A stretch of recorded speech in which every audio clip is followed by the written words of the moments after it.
ഉമ്മയുടെ മനസ്സ് വേദനിപ്പിച്ചാൽ എന്റെ പ്രിയമുള്ള സഹോദരിമാരോട് ലാഹുവേ ഈ സദസ്സിലിരിക്കുന്ന ഏതെങ്കിലും ഒരു പെൺകുട്ടി, ലാഹുവേ ഉപ്പയും ഉമ്മയുടെയും മനസ്സ് വേദനിപ്പിക്കുന്ന ഏതെങ്കിലും ഒരു പൊന്നുമോളോ മോനോ ഈ സദസ്സിലുണ്ടെങ്കിൽ ഈ ദുനിയാവിൽ വെച്ച് നിനക്ക് കിട്ടും പെണ്ണ്, ഈ ദുനിയാവിൽ വെച്ച് തന്നെ അല്ലാഹു നിനക്ക് ശിക്ഷ തരും പെണ്ണ്.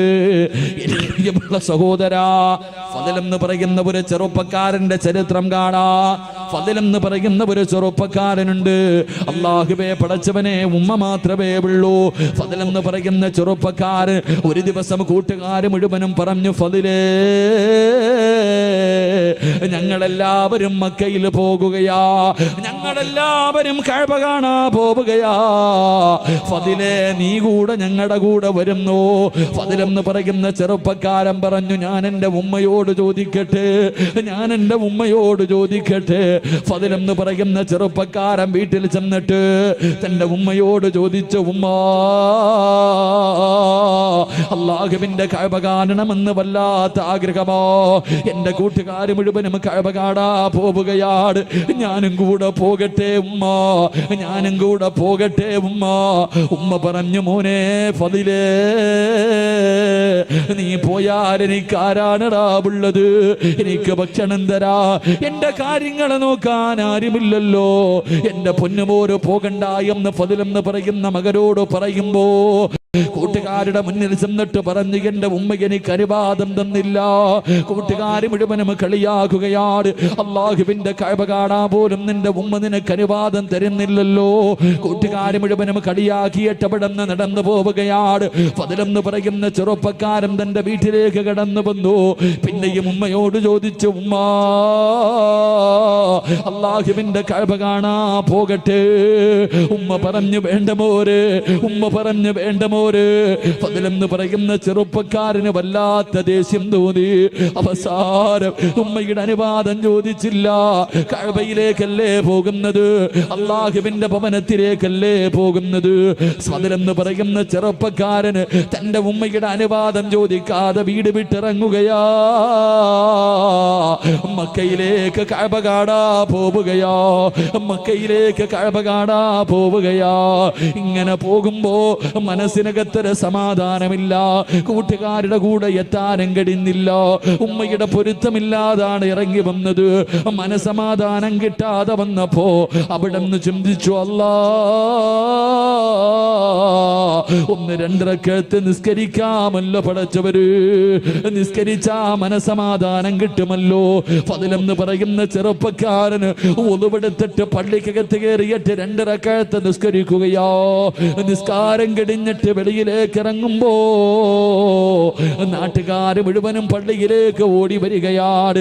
കാരണം എന്തെന്നറിയുമോ, ആ നാട്ടിൽ വലിയ ഒരു മോഷണം നടന്നു, മോഷണം നടന്നു. കള്ളനോടിയത് പള്ളിയുടെ ഭാഗത്തേക്കാട്. ഫദൽ എന്ന് പറയുന്ന ചെറുപ്പക്കാരനാണ് കള്ളനെന്ന് കരുതിയിട്ട് നാട്ടുകാര് മുഴുവനും തല്ലുകയോ, കൈകാല് കെട്ടുകയാണ്, കൈകാല് കെട്ടുകയാണ്. എന്നിട്ട് എന്തേ ചെയ്തതെന്നറിയുമോ, ഇവന് ഒരിക്കലും മോഷ്ടിക്കാൻ പാടില്ല, ഇനി ഒരിക്കലും ഇവന് മോഷ്ടിക്കാൻ പാടില്ല.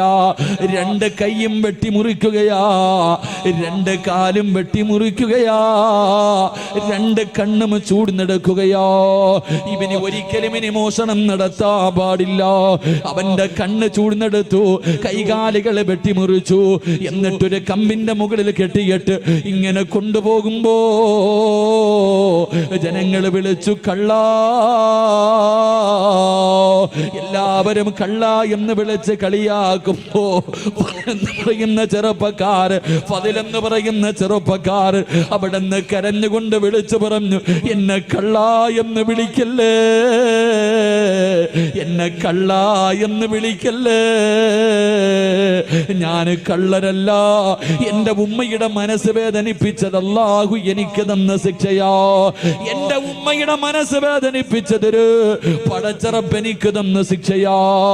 എന്റെ പെങ്ങള് അവസാനം കൊണ്ടുവന്ന് മരുഭൂമിയിൽ വലിച്ചെറിയുകയോ. അവിടെ നിന്ന് മരണത്തോട് മല്ലടിക്കുമ്പോ ഫദൽ എന്ന് പറയുന്ന ചെറുപ്പക്കാരൻ ആ മരുഭൂമിയിൽ കിടന്ന് യാചിക്കുന്നു, ആരെങ്കിലും എന്റെ ഉമ്മയുടെ മുന്നിലൊന്ന് കൊണ്ടുപോകുവോ.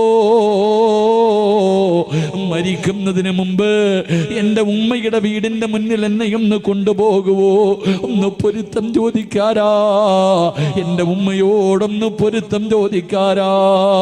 മരണത്തിന്റെ വേളയിൽ പടച്ചവരെ വഴിയിൽ കിടന്ന് യാചിക്കുന്നത് കണ്ടപ്പോ ഏതോ യാത്രക്കാര് പറഞ്ഞ അടയാളം വെച്ചൊരു വീടിന്റെ മുന്നിൽ കൊണ്ടുവന്ന് വെക്കുകയാണ്. വീടിന്റെ മുന്നിൽ കൊണ്ടുവച്ചു. പടച്ചറപ്പേ, വാതിൽ തുറന്നിട്ടൊരു ഉമ്മ ഇറങ്ങി വരികയാണ്. ആ യാത്രക്കാര് ചോദിച്ചു, ഉമ്മ, ഈ കിടക്കുന്ന ചെറുപ്പക്കാരനെ അറിയുമോ ഉമ്മ? ഈ ചെറുപ്പക്കാരനെ അറിയുമോ ഉമ്മ? ആ ഉമ്മ നോക്കുമ്പോ കൈയില്ലാതെ, കണ്ണില്ലാതെ, കാലില്ലാതെ രക്തത്തിൽ കുളിച്ച് കിടക്കുന്ന ഒരു ചെറുപ്പക്കാരൻ. ആരാണെന്നറിയുന്നില്ല, ആരാണെന്നറിയുന്നില്ല. ആ ഉമ്മ പറഞ്ഞു, മക്കളെ, ഇതാരാണെന്ന് എനിക്കറിയില്ല എന്ന് പറയുമ്പോ തന്റെ പ്രിയപ്പെട്ട ഉമ്മയുടെ ശബ്ദം കേൾക്കുമ്പോ ഫദില് വിളിക്കുന്ന ഉമ്മ, ഞാനാണുമ്മ, ഞാനാണുമ്മ. ഉമ്മയുടെ മനസ്സ് വേദനിപ്പിച്ചിട്ട് മക്കയിലേക്ക് പോയ ഫദിലാ ഉമ്മ. എനിക്കല്ലാഹു ഈ ദുനിയാവിൽ വെച്ച് തന്നെ ശിക്ഷ തന്നു എന്ന് പറയുമ്പോ എന്റെ പ്രിയപ്പെട്ട പെങ്ങള്, ഉമ്മയുടെ മനസ്സ് വേദനിപ്പിച്ചിട്ട് ഒളിച്ചോടിയവളല്ല, കണ്ടവന്റെ കൂടെ പോയവളല്ല, സിനിമയ്ക്ക് പോയവളല്ല, കറങ്ങാൻ പോയവളല്ല, കളിക്കാൻ പോയവളല്ല. അല്ലാഹുവിന്റെ വിശുദ്ധമായ കഅബ കാണാൻ പോയ ഒരു മകന് അല്ലാഹു ദുനിയാവിൽ വെച്ച് തന്നെ ഇങ്ങനെ ഒരു ശിക്ഷ കൊടുത്തു എന്ന് പ്രവാചകം പഠിപ്പിക്കുമ്പോ ഇനി പറപെങ്ങള്, രക്ഷപ്പെടുവോ മോളെ, രക്ഷപ്പെടുവോ മോളെ? വാപ്പയുടെയും ഉമ്മയുടെയും കണ്ണ് നിറയിപ്പിക്കുന്ന ചെറുപ്പക്കാരാ, എന്റെ പ്രിയപ്പെട്ട പെങ്ങള്, വല്ലാഹി സത്യം രക്ഷപ്പെടൂല മോളെ, വല്ലാഹി സത്യം ഒരു കാലത്തും രക്ഷപ്പെടൂല. അതുകൊണ്ട് എന്റെ പ്രിയമുള്ളവരോട് പറയുകയാ, മാതാപിതാക്കളെ സ്നേഹിക്കണേ. ഉമ്മയുടെ കാൽച്ചുവട്ടിലാ സ്വർഗം കിടക്കുന്നത്, ഉമ്മയുടെ കാൽച്ചുവട്ടിലാ സ്വർഗം കിടക്കുന്നത്. അല്ലാഹുവേ, എന്റെ പ്രിയപ്പെട്ടവരെ, നമ്മുടെ മാതാപിതാക്കള് സ്വന്തം ഉമ്മാനെ ചീത്ത വിളിക്കുന്നവരുണ്ട്, ഉമ്മാനെ ചീത്ത വിളിക്കുന്നവരുണ്ട്, തല്ലുന്നവരുണ്ട്, ഉമ്മാനെ വഴക്ക് പറയുന്ന മക്കളുണ്ട്. എന്റെ പ്രിയപ്പെട്ട ചെറുപ്പക്കാരാ, അങ്ങനെ കഴിയുന്നടാ. ഇന്ന് ലക്ഷങ്ങൾ മുടക്കിയിട്ട്, ഇന്ന് ലക്ഷങ്ങളെ ചെലവഴിച്ചിട്ട് നിന്നെ ഒരു മനോഹരമായ വീട് കെട്ടി, നീ ഒരു മനോഹരമായ വീട് കെട്ടി. ആ വീടിനകത്ത് സുഖമില്ല, രോഗം പിടിച്ച് കിടക്കുന്ന നിന്റെ ഉമ്മയൊന്ന് കാർക്കിച്ചു തുപ്പിയാൽ, രോഗം പിടിച്ച് ബോധമില്ലാതെ കിടക്കുന്ന ഉമ്മ നിന്റെ വീടിന്റെ ബെഡ്റൂമിനകത്തൊന്ന് മൂത്രമൊഴിച്ചാൽ, അല്ലാഹുവേ, മാന വഴക്ക് പറയുന്ന മക്കളുണ്ടല്ലോ, മാന ചീത്ത വിളിക്കുന്ന മക്കളുണ്ടല്ലോ. എടാ, നിന്റെ വീടിന്റെ ബെഡ്റൂമിനകത്ത് നിന്റെ ഉമ്മയൊന്ന് തുപ്പിയപ്പോ നിനക്ക് സഹിച്ചില്ലല്ലോ. നിന്റെ ഉമ്മയൊന്ന് ബെഡിന് മൂത്രമടിച്ചപ്പോ അറിഞ്ഞുകൊണ്ടല്ലോ, അറിയാതെ അല്ലേ മോരെ? ആ പാവങ്ങൾ അങ്ങനെ ഒന്ന് വിസർജനം നടത്തിയപ്പോ നിന്റെ ഉമ്മാനെ വഴക്ക് പറയുന്ന ചെറുപ്പക്കാരാ, നീ എവിടെ കിടന്നാടാ മൂത്രമൊഴിച്ചതെന്നറിയോ? നീ എവിടെ കിടന്നാണ് മൂത്രമൊഴിച്ചതെന്നറിയോ? ഉമ്മാന്റെ നെഞ്ചത്ത് കിടന്ന് നീ എത്ര പ്രാവശ്യം മൂത്രമൊഴിച്ചടാ? നിന്റെ ഉമ്മ ബെഡിലല്ലേ കഴുകിയാ പോകുമല്ലോ. നീ ഉമ്മയുടെ ശരീരത്ത് കിടന്ന് വിസർജനം നടത്തിയില്ലേ? നീ നിന്റെ ഉമ്മ നിന്റെ വീട്ടിലെന്ന് തുപ്പിയപ്പോ നിനക്ക് വല്ലാത്ത ദേഷ്യം വന്നോ? എത്ര പ്രാവശ്യം നിന്റെ ഉമ്മയുടെ മുഖത്തുകൂടെ നീ ഛർദിച്ചടാ? ഉമ്മ വഴക്ക് പറഞ്ഞില്ലല്ലോ, സ്നേഹത്തോടെ കെട്ടിപ്പിടിച്ചതല്ലാതെ നിന്റെ ഉമ്മ ഇന്ന് വരെ നിന്നോടൊന്ന് ദേഷ്യപ്പെട്ടിട്ടുണ്ടോ? ഒരു വഴക്ക് പറഞ്ഞിട്ടുണ്ടോ? ആ പാവപ്പെട്ട ഉമ്മയുടെ ഇന്നത്തെ അവസ്ഥ എന്തേ ചെറുപ്പക്കാരാ? മോനെ, എങ്ങനെ കഴിയുന്ന ചെറുപ്പക്കാരാ, എത്ര വേദന സഹിച്ചിട്ടുണ്ടാകും. ഒരു 9.5 മാസക്കാലം ആ ഉമ്മയല്ലേടാ വയറ്റത്ത് ചുമന്നുകൊണ്ട് നടന്നത്. ഒന്ന് ഭക്ഷണം കഴിക്കാൻ കഴിയില്ലല്ലോ, ഒന്ന് നടക്കാൻ കഴിയില്ലല്ലോ, ഒന്ന് കിടക്കാൻ കഴിയില്ലല്ലോ. പടച്ചിറപ്പേ, 9.5 മാസക്കാലം നിന്നെ വയറ്റിൽ ചുമന്നുകൊണ്ട് നടന്നു. മരണവേദനയുടെ വേദനയിൽ നിന്ന് പ്രസവിച്ചു. നിന്നെ പാല് തന്നിട്ട് നിന്നെ ഇത്രയും കൊല്ലം പോറ്റി വളർത്തിയില്ലേടാ. നിനക്കെങ്ങനെയാ നിന്റെ ഉമ്മയുടെ മനസ്സ് വേദനിപ്പിക്കാൻ കഴിയുന്നത്, വാപ്പയെ വേദനിപ്പിക്കാൻ കഴിയുന്നത്, കുത്തുവാക്ക് പറയാൻ കഴിയുന്നത്? എന്റെ പ്രിയമുള്ള ചെറുപ്പക്കാരാ, ഉമ്മയെ സ്നേഹിക്കുമോരെ, വാപ്പയെ സ്നേഹിക്കുമോരെ, അവര് മരിക്കുന്ന കാലം വരെ നോക്കിയാ പോര്. അവരുടെ പൊരുത്തമില്ലെങ്കിൽ നിനക്ക് രക്ഷപ്പെടാൻ കഴിയില്ല ചെറുപ്പക്കാരാ. അല്ലാഹുവേ, ഉമ്മയ്ക്ക് അല്ലാഹുവേ പടച്ചവരെ, ഞങ്ങളുടെ ജീവിച്ചിരിക്കുന്ന മാതാപിതാക്കൾക്ക് നീ ആഫിയത്തും ദീർഘായുസ്സും നൽകണേ അല്ലാ. അല്ലാഹുവേ പടച്ചവരെ, രോഗം പിടിച്ചിട്ട് വേദന സഹിക്കാൻ കഴിയാതെ വീടിനകത്ത് കിടന്ന് കരയുന്നത് കാണേണ്ട അവസ്ഥ തരല്ലേ അല്ലാ. അല്ലാഹുവേ, മരണപ്പെട്ടു പോയി ഞങ്ങളുടെ വാപ്പയുടെയും ഉമ്മയുടെയും ഖബർ നീ സ്വർഗ്ഗ പൂങ്കാവനമാക്കണേ അല്ലാ. അവരുടെ ഖബർ വിശാലമാക്കണേ റബ്ബേ. അല്ലാഹുവേ, സ്വർഗ്ഗത്തിന്റെ കവാടം അവരുടെ ഖബറിനകത്ത് തുറന്നു കൊടുക്കണേ അല്ലാ. അല്ലാഹുവേ, ഞങ്ങളുടെയും കാത്ത് സ്വർഗ്ഗത്തിന്റെ കവാടത്തിന്റെ മുന്നിൽ ഞങ്ങളുടെ മാതാപിതാക്കളെ കാത്തു നിൽക്കണേ അല്ലോ. അവരെ സ്വർഗ്ഗത്തിൽ കൊണ്ടുപോകുന്ന മക്കളായി ഞങ്ങളെ നീ സ്വീകരിക്കണേ റബ്ബേ. ഈ സദസ് അതിനൊരു സബബാക്കണേ അല്ലാ. സംഘാടകരെ ബക്കറ്റുമായിട്ട് നിങ്ങളുടെ മുന്നിലേക്ക് വരികയാ. മനസ്സറിഞ്ഞിട്ടൊരു സദക്ക നിങ്ങൾക്ക് വേണ്ടിയല്ല, നിങ്ങൾക്ക് വേണ്ടിയല്ല, നിങ്ങൾക്ക് ജന്മം നൽകിയ നിങ്ങളുടെ വാപ്പയ്ക്കും ഉമ്മയ്ക്കും വേണ്ടി. അല്ലാഹുവേ, 10-25 പെൺകുട്ടികളുടെ കല്യാണം നടത്തുന്ന സംഘാടകരാ, നിങ്ങളുടെ മുന്നിലേക്ക് വരുമ്പോ നിന്റെ ഉമ്മാനെ നിനക്ക് ഓർമ്മ വരണം, നിന്റെ ഉപ്പാനെ നിനക്ക് ഓർമ്മ വരണം. മരിച്ച് കബറിൽ കിടക്കുന്ന ആ പാവങ്ങളുടെ ഖബറിനകത്ത് ഇന്ന് സ്വർഗത്തിന്റെ കവാടം തുറക്കണമെന്ന ഒരു നിയത്തോടെ ഒരു ജാരിയായ സദക്ക. ബിസ്മില്ല, എല്ലാവരും കൈകൊണ്ടെടുത്തോ. ബിസ്മില്ല. സല്ലല്ലാഹു അലാ മുഹമ്മദ് സല്ലല്ലാഹു അലൈഹി വസല്ലം. സല്ലല്ലാഹു അലാ മുഹമ്മദ് സല്ലല്ലാഹു അലൈഹി വസല്ലം. اللهم صل على محمد يا ربي صل عليه وسلم. അല്ലാഹുവേ, ആരെല്ലാം സദഖ കൊടുക്കുന്നു അല്ലാഹുവേ, മാതാപിതാക്കളുടെ പൊരുത്തം നൽകി അനുഗ്രഹിക്കണേ പടച്ചവനെ. ജീവിച്ചിരിക്കുന്നവർക്ക് ആഫിയത്തും ദീർഘായുസ്സും നൽകണേ റഹ്മാനെ. മരണപ്പെട്ടവരുടെ ഖബറിടം നീ വിശാലമാക്കണേ അല്ലാ. ഖബറിനകത്ത് കിടന്നിട്ട് ഞങ്ങളുടെ വാപ്പയും ഉമ്മയും ഞങ്ങൾക്ക് വേണ്ടി ദുആ ചെയ്യണേ പടച്ചവനെ. ഈ സദഖ അതിനൊരു സബബാക്കണേ അല്ലാ. അല്ലാഹു കബൂലാക്കുമാറാകട്ടെ. ഞാൻ നിർത്തുകയാ. എൻ്റെ പ്രിയമുള്ള സഹോദരങ്ങളെ, മാതാപിതാക്കളെ സ്നേഹിക്കുന്ന മകൻ അല്ലാഹു കൊടുക്കുന്ന പ്രതിഫലം എന്തെന്നറിയോ? വാപ്പയെയും ഉമ്മയെയും സ്നേഹിക്കുന്ന മക്കൾക്ക് അല്ലാഹു കൊടുക്കുന്ന പ്രതിഫലം മഹാനായ നബി മുഹമ്മദ് മുസ്തഫ സല്ലല്ലാഹു അലൈഹി വസല്ലമ തങ്ങൾ അല്ലാഹുവിൻ്റെ പ്രവാചകൻ സ്വർഗത്തിലൂടെ കടന്നു പോകുമ്പോൾ, അല്ലാഹുവിൻ്റെ പ്രവാചകൻ സല്ലല്ലാഹു അലൈഹി വസല്ലമ തങ്ങൾ സ്വർഗത്തിലൂടെ കടന്നു പോകുമ്പോൾ ഒരു സ്വഹാബി സ്വർഗത്തിന്റെ മധ്യഭാഗത്തൊരു കൊട്ടാരത്തിനകത്തിരുന്ന് ഖുർആൻ ഓതുകയാണ്. കൊട്ടാരത്തിന്റെ മധ്യഭാഗത്ത് ഉയരമുള്ള ഒരു സ്ഥലത്തിരുന്നിട്ടൊരു സഹാബി ഇങ്ങനെ ഖുർആൻ ഓതുന്നു. എല്ലാവരും ആ ഖുർആൻ ഓതുന്നത് ഇങ്ങനെ കേട്ടുകൊണ്ടിരിക്കുക. അള്ളാഹുവിന്റെ പ്രവാചകൻ സല്ലല്ലാഹു അലൈഹി വസല്ലമ തങ്ങൾ ചോദിച്ചു, ആരാ ഈ സ്വർഗത്തിലിരുന്ന് ഖുർആൻ ഓതുന്ന ഈ ചെറുപ്പക്കാരൻ ആരാ? അവിടെ നിന്ന് പറഞ്ഞു കൊടുത്തു മഹാനായി നബി സല്ലല്ലാഹു അലൈഹി വസല്ലമ തങ്ങൾ. ആയിഷ ബീബി റളിയല്ലാഹു തആല അൻഹയോട് ചരിത്രം പറഞ്ഞു കൊടുക്കുമ്പോൾ ആയിഷ ബീബി റളിയല്ലാഹു തആല അൻഹ ചോദിച്ചു, ആരാ നബിയേ സ്വർഗത്തിലിരുന്ന് ഖുർആൻ ഓതുന്ന ചെറുപ്പക്കാരൻ ആടാ? അവിടെ നിന്ന് പറഞ്ഞു, ഹാരിസ് ഇബ്നു നുഅ്മാൻ റളിയല്ലാഹു തആല അൻഹു. ഹാരിസ് ഇബ്നു നുഅ്മാൻ എന്ന് പറയുന്ന ചെറുപ്പക്കാരനാ ഈ പ്രതിഫലം കിട്ടാനുള്ള കാരണം തൻ്റെ ഉമ്മയെ സ്നേഹിച്ചതിനുള്ള പ്രതിഫലമാണെന്ന് നബി മുഹമ്മദ് മുസ്തഫ സല്ലല്ലാഹു സ്വർഗത്തിലിരുന്ന് ഖുർആൻ ഓതാൻ പറ്റുന്ന സ്വർഗത്തിലെ ഉയർന്ന പദവി അള്ളാഹു നൽകും. അള്ളാഹു നൽകി അനുഗ്രഹിക്കുമാറാകട്ടെ. അതുകൊണ്ട് എൻ്റെ പ്രിയപ്പെട്ട സഹോദരങ്ങളോട് സഹോദരിമാരോട് നമ്മുടെ ഉമ്മാനെയും ഉപ്പാനെയും ഒരു കാലത്തും അവരുടെ മനസ്സ് വേദനിപ്പിക്കരുത്. അവരുടെ കണ്ണ് നിറയുന്ന ഒന്നും ചെയ്യാൻ പാടില്ല. അവർ നമ്മളെ എന്തൊക്കെ ചെയ്താലും എത്ര തല്ലിയാലും, ചില ചെറുപ്പക്കാർ ചോദിക്കും ഉമ്മയുടെ സ്വഭാവം വളരെ മോശമാ ഉസ്താദെ, എന്ത് ചെയ്യാനാ? എന്ത് ചെയ്താലും നമ്മുടെ ഉമ്മ തന്നെയാണ്. ഉമ്മയ്ക്ക് പകരം വെക്കാൻ ഒന്നും കഴിയില്ല. അള്ളാഹു നമ്മുടെ ഉമ്മയ്ക്ക് ദീർഘായുസ് നൽകി അനുഗ്രഹിക്കുമാറാകട്ടെ. നമ്മുടെ ഉമ്മയ്ക്ക് എല്ലാവർക്കും ഉമ്മയോട് വല്ലാത്ത സ്നേഹമാണ്.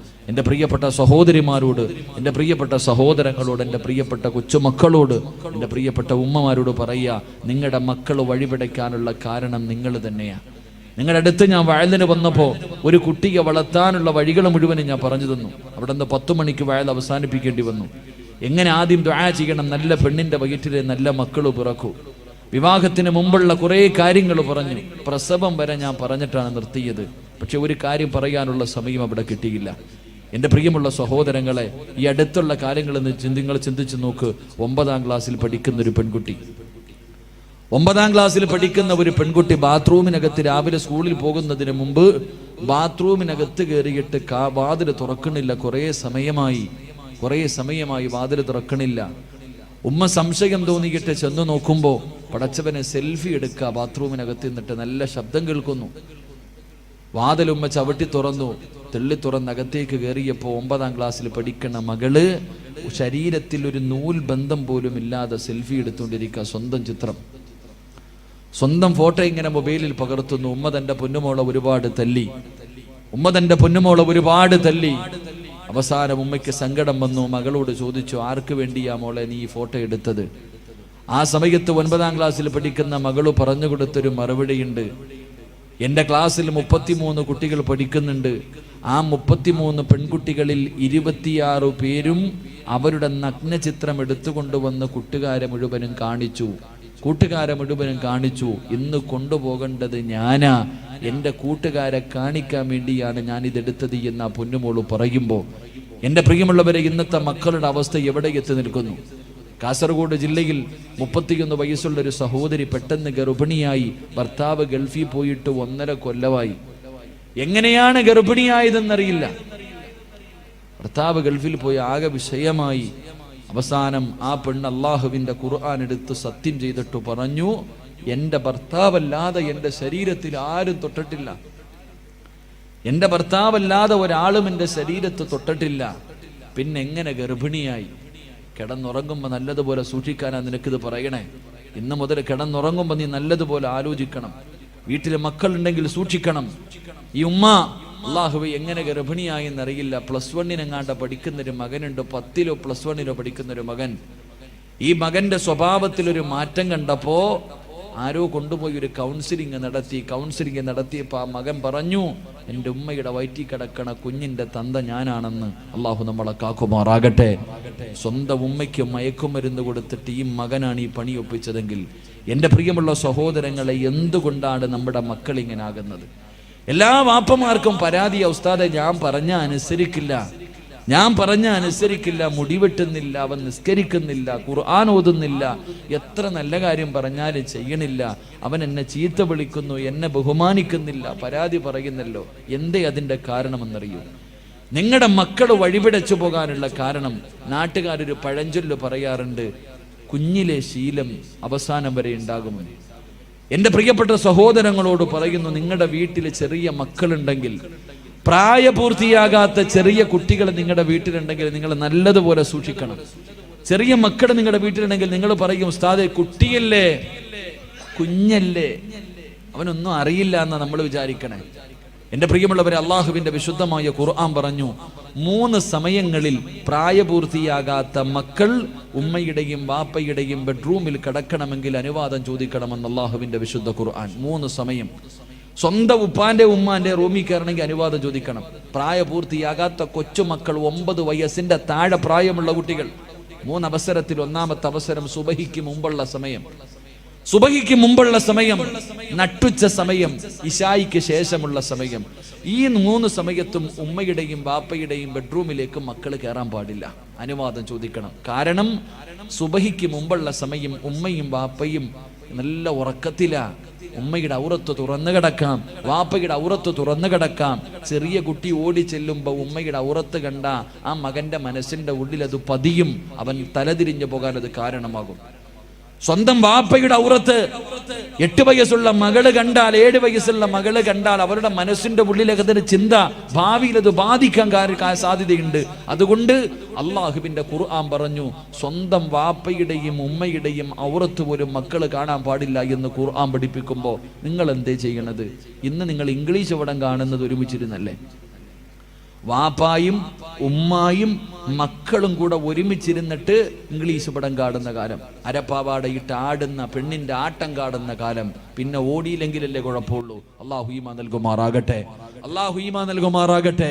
ചെറിയ മക്കള് വീട്ടിലുണ്ടെങ്കിൽ എന്റെ പ്രിയമുള്ള സഹോദരങ്ങളെ, ഒരു ചരിത്രം പറഞ്ഞുകൊണ്ട് അല്ലാഹുവേ പടച്ചവനെ, ഈ സദസ്സിലിരിക്കുന്ന മാതാപിതാക്കൾക്ക് അല്ലാഹുവേ പടച്ചവരെ സമാധാനം കിട്ടാൻ ഒരു ചരിത്രം സൂക്ഷിക്കാൻ ഒരു ചരിത്രം പറഞ്ഞു തരാ. മഹാനായ ജാബിർ റളിയല്ലാഹു തആല അൻഹു, അല്ലാഹുവിന്റെ പ്രവാചകന്റെ സ്വഹാബിയാണ് ജാബിർ റളിയല്ലാഹു തആല അൻഹു. രണ്ടാൺമക്കളാണുള്ളത്. ജാബിർ തങ്ങളും ഭാര്യയും മക്കളും വല്ലാത്ത സന്തോഷമാ. ഒരു ദിവസം സന്തോഷം കാരണം അവരെല്ലാവരും തുള്ളിച്ചാടുകയാണ്. അതിന്റെ കാരണം എന്തെന്നറിയോ? അവരുടെ വീട്ടിലേക്ക് മഹാനായ അസ്റഫുൽ ഖൽഖ് നബി മുഹമ്മദ് മുസ്തഫ സല്ലല്ലാഹു അലൈഹി വസല്ലമ തങ്ങള്, അല്ലാഹുവിന്റെ പ്രവാചകനും സഹാബത്തും ഭക്ഷണം കഴിക്കാൻ വരികയാണ്. റസൂലുള്ളാഹി വിരുന്ന് വരുന്ന ദിവസമോ സന്തോഷം കാരണം ജാബിർ തങ്ങളും ഭാര്യയും കിടന്ന് വല്ലാത്ത സന്തോഷത്തിലാ. ജാബിർ തങ്ങൾ പറഞ്ഞു, പെണ്ണേ അല്ലാഹുവിന്റെ റസൂലിന് ഭക്ഷണമുണ്ടാക്കുക. ഭാര്യ അടുക്കളയിലേക്ക് ഭക്ഷണം ഉണ്ടാക്കാ പറഞ്ഞു വിട്ടിട്ട് ജാബിർ റളിയല്ലാഹു തആല അൻഹു അല്ലാഹുവിന്റെ റസൂലിന് കൊടുക്കണമല്ലോ. ആടിന്റെ ഇറച്ചി വല്ലാത്ത ഇഷ്ടമാണല്ലോ. ഓടി ചെന്നിട്ട് ഒരു ആടിനെ പിടിച്ച് അറുക്കുകയാണ്. ഒരാടിനെ പിടിച്ചറുത്തു. എന്നിട്ട് അതിന്റെ ഇറച്ചി മുഴുവനും എടുത്തിട്ട് അടുക്കളയിലേക്ക് കടന്നു വന്ന് പ്രിയപ്പെട്ട ഭാര്യയുടെ കൂടെ അടുക്കളയിൽ നിന്ന് കറിയുണ്ടാക്കുകയോ. അവിടെ നിന്ന് ഭർത്താവ് ഇറച്ചിക്കറി വെക്കുന്നു, ഭാര്യ ചപ്പാത്തി റെഡിയാക്കുന്നു. 2 മക്കളെ വീടിന്റെ വെളിയിൽ നിന്ന് കളിക്കുകയാണ്. 2 പേർക്കും പ്രായപൂർത്തിയായിട്ടില്ല. അല്ലാഹുവേ, വീടിന്റെ വെളിയിൽ നിന്ന് കളിച്ചു കൊണ്ടിരിക്കുമ്പോ മൂത്ത മകൻ അനുജനോട് ചോദിച്ചു, മൂത്തവനുണ്ടല്ലോ അനുജനോട് ചോദിച്ചു, മോനെ വാപ്പ ആടിനറുക്കുന്നത് എങ്ങനെയാണെന്ന് കണ്ടോ? വാപ്പ ആടിനറുത്തത് എങ്ങനെയാണെന്ന് കണ്ടോ? ജേസൻ അനുജനോട് ചോദിച്ചപ്പോ അനുജൻ പറഞ്ഞു, ഇല്ലയിക്കാ, വാപ്പ ആടിനറുത്തത് എങ്ങനെയാണെന്ന് ഞാൻ കണ്ടില്ല. മോന് കാണണോ? വാപ്പ ആടിനറുത്തത് എങ്ങനെയാണെന്ന് കാണണോ? അനുജൻ പറഞ്ഞു, കാണണമിക്കാ. എന്തേ ചെയ്തതെന്നറിയുവോ? എന്തേ ചെയ്തതെന്നറിയുവോ? പടച്ചറപ്പേ, വാപ്പ ആടിനറുത്ത കത്തിയെടുക്കുകയാണ്. വാപ്പ ആടിനറുത്ത കത്തിയെടുക്കുകയാ. എന്നിട്ടൊരു കയറെടുത്തു. എന്നിട്ട് തന്റെ കൂടപ്പറപ്പിന്റെ ചാരത്തേക്ക് കടന്നു വരികയാണ്. വാപ്പാടിന്റെ കൈകാല് കെട്ടിയതുപോലെ അനുജന്റെ കൈകാല് കെട്ടുകയാ. എന്നിട്ട് വാപ്പാടിന്റെ കഴുത്ത് തിരിച്ചു വെച്ചതുപോലെ തന്റെ സഹോദരന്റെ കഴുത്തിങ്ങനെ തിരിച്ചു വെക്കുകയാണ്. എന്നിട്ട് വാപ്പാടിന്റെ കഴുത്തില് കത്തി വെച്ചറുത്തല്ലോ. ആ കത്തിയെടുത്തിട്ട് തന്റെ പൊന്നാര അനുജന്റെ കഴുത്തിൽ വെച്ചിട്ടറുക്കുകയാ. സുബ്ഹാനല്ലാഹ്, തന്റെ അനുജന്റെ കഴുത്തറ്റു പോവുകയാണ്. അല്ലാഹുവേ, മരണവ് പ്രാണത്തിൽ കിടന്ന് പിടയുകയാണ്. തന്റെ പൊന്നാര അനുജനുണ്ടല്ലോ, അല്ലാഹുവേ, മരണത്തോട് മല്ലടിക്കുന്നത് കണ്ടപ്പോ, അവിടെ കിടന്ന് കൈകാലുകൾ ഇട്ടടിക്കുന്നത് കണ്ടപ്പോ കയ്യിലിരുന്ന കത്തിയെടുത്ത് വലിച്ചെറിഞ്ഞിട്ട് ഈ പൊന്നുമോനോടുകയാ. അല്ലാഹുവേ, തന്റെ പൊന്നാര അനുജന് പിടഞ്ഞു മരിക്കുന്നത് കണ്ടപ്പോ പേടിച്ച് ഈ പൊന്നുമോരോടുകയാണ്. അല്ലാഹുവേ, ഉയരമുള്ള സ്ഥലത്തേക്ക് ഓടിക്കേറുകയാ. ഉയരമുള്ള സ്ഥലത്തേക്ക് ഓടിക്കേറുമ്പോ അവന്റെ കാല് തെറ്റിയിട്ട് താഴെ വീഴുകയാ. വീഴുന്ന അവസരത്തില് ആ പൊന്നുമകന്റെ തലപൊരു കല്ലിലടിച്ചിട്ട് അവന്റെ തല പൊട്ടിയിട്ട് തലച്ചോറ് തിറയ്ക്കുകയാണ്. അവന്റെ തലച്ചോറ് തെറിക്കുകയാ. അവിടെ കിടന്നിട്ടൊന്ന് കരയാ, ഒന്ന് വിളിക്കാൻ പോലെ കഴിഞ്ഞില്ല. ആ പൊന്നുമോന്റെ തല പൊട്ടിയിട്ട് അവിടെ കിടന്ന് രക്തമൊലിച്ചവനും മരണപ്പെടുകയാ. രണ്ട് മക്കള് വീടിന്റെ വെളിയിൽ മരിച്ചു കിടക്കുന്നു. ഭാര്യയും ഭർത്താവും ഒന്നും അറിയാതെ അടുക്കളയിൽ നിന്ന് ഭക്ഷണം വെക്കുകയാണ്. അവസാനം നെയ്തീർന്നു പോയി. ജാബിർ തങ്ങളുടെ ഭാര്യയുണ്ടല്ലോ, നെയ്വാങ്ങുന്നതിന് വേണ്ടി വീടിന്റെ വെളിയിലേക്ക് കടന്നു വരികയോ. നെയ്വാങ്ങുന്നതിന് വേണ്ടി വീടിന്റെ വെളിയിലേക്ക് കടന്നു വരുമ്പോ സുബ്ഹാനല്ലാഹ്, ഒരു ഉമ്മ കാണാൻ കഴിയാത്ത കാഴ്ചയല്ലേ. രണ്ടാമത്തെ പൊന്നുപോര് തലവേറെ ഉടല് വേറ് പടച്ചവരെ മരിച്ചു കിടക്കുന്ന ഒരു രംഗമോ ആർക്കാ താങ്ങാൻ കഴിയോ? ഏതുമ്മയ്ക്കാതാകാൻ കഴിയോ?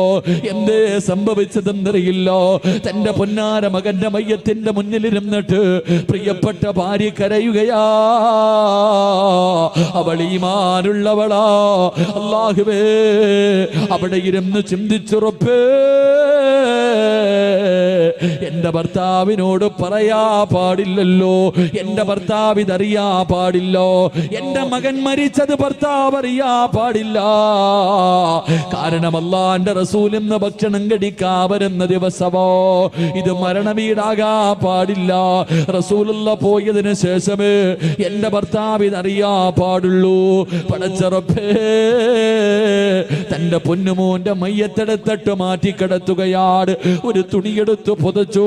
തന്റെ പൊന്നാര മകന്റെ മയ്യത്തിങ്ങനെ മറച്ചു വെച്ചിട്ട് അവിടെ നിന്ന് മുന്നോട്ട് നടക്കുമ്പോ അതാ കിടക്കുന്നു തന്റെ മൂത്തമോര്. തലച്ചോറ് പൊട്ടിച്ചിതറി കിടക്കുകയാണ്. അവനും മരിച്ചു കിടക്കുകയാ. തന്റെ പൊന്നാര അനുജന്റെ കൂടെ ആ പൊന്നുമോന്റെ മയ്യത്തും കൊണ്ടുവന്ന് കിടത്തുകയാണ്. രണ്ടുപേരെയും ഒരുമിച്ച് കിടത്തിയിട്ട് തുണിയെടുത്ത് മറച്ചിട്ട് അല്ലാഹുവേ വീടിനകത്തേക്ക് കടന്നു ചെല്ലുകയാ. തന്റെ പ്രിയപ്പെട്ട ഭാര്യയുടെ കണ്ണ് നിറഞ്ഞിരിക്കുന്നത് കണ്ടപ്പോ ജാബിർ തങ്ങൾ ചോദിച്ചു, പെണ്ണേ എന്തേ പറ്റിയത്? അവിടെന്ന് പറഞ്ഞൊന്നുമില്ല, തീയുടെ ചുവട്ടിലിരിക്കുകയാണല്ലോ, ഭർത്താവിനോട് പോലും പറഞ്ഞില്ല. അവസാനം എന്റെ പ്രിയമുള്ളവര് അതാ വരുന്നു അസ്റഫുൽ ഖൽഖ് നബി മുഹമ്മദ് മുസ്തഫ സല്ലല്ലാഹു അലൈഹി വസല്ലമ തങ്ങള് അല്ലാഹുവിന്റെ റസൂല് കടന്നു വരികയാണ്. പ്രവാചകൻ ഇങ്ങനെ കടന്നു വരുമ്പോ റൂഹുൽ അമീൻ മലക്ക് ജിബ്രീൽ അലൈഹിസ്സലാം ഇറങ്ങി വരികയാണ്. അവിടെ വന്നിട്ട് പറയുന്നു, നബിയേ, പോകുന്ന വീട്ടില് 2 കുട്ടികളുണ്ട് നബിയേ. ഭക്ഷണം കഴിക്കുന്ന സമയത്ത് ഭക്ഷണം കഴിക്കാനിരിക്കുമ്പോ ആ മക്കളെ കൂടെ വിളിച്ചിരുത്തിയട്ടെ ഭക്ഷണം കഴിക്കാൻ പാടുള്ളൂ. ജിബ്രീൽ വന്ന് പറഞ്ഞിട്ട് പോവുകയാണ്. അല്ലാഹുവിന്റെ റസൂല് വീടിന്റെ മുന്നിൽ വന്നു. അവിടെ നിന്ന് സലാം പറഞ്ഞു. വീടിനകത്ത് കയറി ജാബിർ റളിയല്ലാഹു തആല കഴിക്കുന്നതിന് വേണ്ടി ഭക്ഷണം എടുത്തു വെച്ചു. കഴിക്കാൻ സമയമായപ്പോ അല്ലാഹുവിന്റെ റസൂല് ചോദിച്ചു, ജാബിറേ, മക്കളെവിടെ ജാബിർ? അവരെ കൂടെ വിളിക്ക ജാബിർ, ഒരുമിച്ചിരുന്ന് ഭക്ഷണം കഴിക്കാ ജാബിർ. ജാബിർ തങ്ങൾക്ക് വല്ലാത്ത സന്തോഷമായി. എന്റെ മക്കൾ എത്ര വലിയ ഭാഗ്യവാന്മാരാ, അല്ലാഹുവിന്റെ റസൂലിന്റെ കൂടെ ഇരുന്ന് ഭക്ഷണം കഴിക്കാ ഭാഗ്യമുണ്ടല്ലോ. അവിടെ നിന്ന് വിളിച്ചു, പെണ്ണ്, മക്കളെ റസൂലുള്ള വിളിക്കുന്ന വിളിച്ചു കൊണ്ടുവാ. ജാബിർ തങ്ങളുടെ ഭാര്യയുടെ ഹൃദയത്തിനകത്ത് ഹൃദയം പൊട്ടുന്നത് പോലെയാണ് വാർത്ത കേട്ടത്. അവിടെ നിന്ന് പറഞ്ഞില്ല. അള്ളാന്റെ റസൂലിനോട് ഭക്ഷണം കഴിക്കാൻ പറ. ജാബിർ തങ്ങൾ പറഞ്ഞില്ല, പെണ്ണെ മക്കളെ വിളിക്ക്. രണ്ടാമതും പറഞ്ഞു റസൂലുള്ളയോട് ഭക്ഷണം കഴിക്കാൻ പറ. മൂന്നാമതും ജാബിർ തങ്ങളെ വിളിക്കാൻ പറഞ്ഞു. എന്നിട്ടും വിളിക്കാതെ വന്നപ്പോ വല്ലാത്ത ദേഷ്യം വന്നു. തന്റെ പ്രിയപ്പെട്ട ഭാര്യയോട് ദേഷ്യപ്പെടുകയാ. റസൂലുള്ളാന്റെ കൂടെ ഇരുന്ന് എന്റെ മക്കൾക്ക് ഭക്ഷണം കഴിക്കാൻ അവസരം കിട്ടുമ്പോ നീ എന്തിനാണ് തടസ്സം നിൽക്കുന്നത്? അവിടുന്ന് വഴക്ക് പറഞ്ഞപ്പോ സഹികെട്ടിട്ട് തന്റെ പ്രിയപ്പെട്ട ഭർത്താവിന്റെ കയ്യിൽ പിടിച്ച് വീടിന്റെ വെളിയിലേക്ക് കൊണ്ടുപോയി മറച്ചിട്ടിരിക്കുന്ന മറയങ്ങു മാറ്റുമ്പോ സുബ്ഹാനല്ലാഹ്, ജാബിർ തങ്ങൾ മക്കളുടെ മയ്യത്തിന്റെ മുന്നിൽ തളർന്നു വീഴുകയാ. തന്റെ പൊന്നാര മക്കള് രണ്ടുപേരും മരിച്ചു കിടക്കുന്ന രംഗം കാണുമ്പോ ജാബിർ റളിയല്ലാഹു തആല മയ്യത്തിന്റെ മുന്നിലിരുന്നിട്ട് പൊട്ടിക്കരയുകയാണ്. ആ സമയമുണ്ടല്ലോ ജാബിർ തങ്ങളുടെ പ്രിയപ്പെട്ട ഭാര്യ, അല്ലാഹുവിനെ പേടിയുള്ള പെണ്ണ്, ഈമാനുള്ള പെണ്ണ്, ദീനിനെ കുറിച്ച് അറിവുള്ള പെണ്ണ്, തന്റെ പ്രിയപ്പെട്ട ഭർത്താവ് തന്റെ മക്കളുടെ മയ്യത്തിന്റെ മുന്നിലിരുന്ന് കരയുമ്പോ തലയിൽ കൈവച്ചിട്ട് അവിടെന്ന് ചോദിച്ചു, ജാബിറേ കരയുകയാണോ ജാബിറ്? കരയുകയാണോ ജാബിറ്? ഇതല്ലാന്റെ പരീക്ഷണവാ. തോറ്റു കൊടുക്കല്ലേ, തോറ്റു കൊടുക്കല്ലേ.